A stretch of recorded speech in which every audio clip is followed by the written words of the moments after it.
Jai Hind student, today we are going to discuss some important question in the chapter globalization.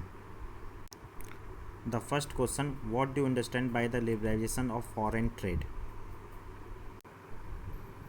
There are two restrictions on foreign trade, that is trade of goods and services between two sovereign nations, which were removed by the liberalizations of foreign trade.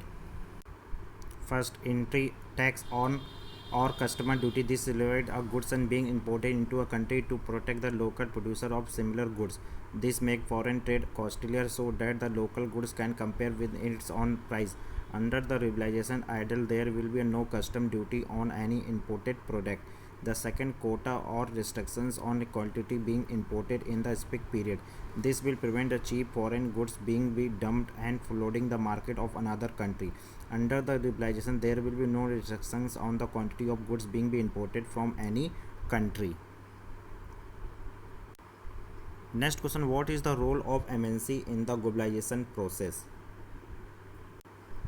Globalization is the rapid integrations of the global economic through which the country interlink in a variety of ways.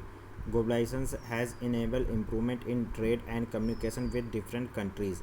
The Silk Route is one such example for the earlier time. Over the last 20 to 30 years, there has been a tremendous increase in globalization with the increase in the number of MNC. The MNC are multinational corporations or companies which have set up production in more than one country. MNC set up production worldwide where the cheap labor is available, where the market are near, and where the government policy look after their interests. Since the MNC are producing as well as selling in many countries, they are interlinked the economic of these countries and thus speeding up the globalization. Next question, why do government try to attract the foreign investment? The government tried to attract foreign investment for the following ways. It helped improving the financial conditions of the people for accelerating the growth of the economy.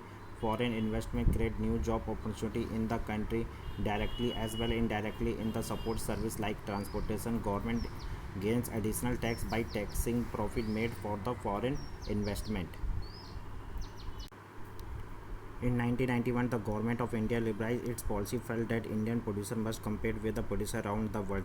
Government has opinion that trade competition would improve the performance of the local producer within a country since they would be forced to improve their quality. So, Indian government removed the barrier to a large extent on foreign trade and foreign investment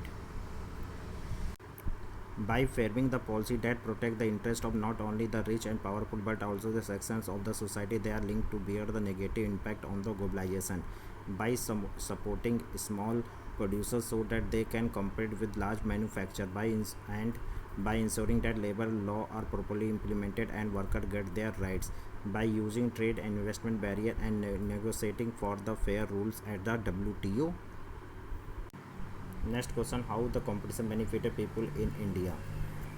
The competition from the imported goods are benefited peoples in India in the following way. First, Indian producers have improved their technology quality to compare with foreign goods.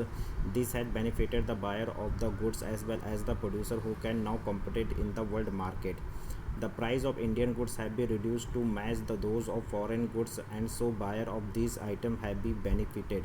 Some Indian companies have entered into the cooperation with the foreign companies and some MNC have invested in Indian companies thus benefited both.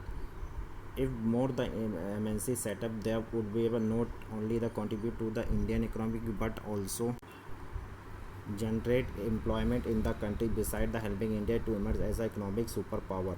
So MNC produce on large scale at lower cost, they can earn profit. Thus, India would be able to spread production across the global and also dominate the international market.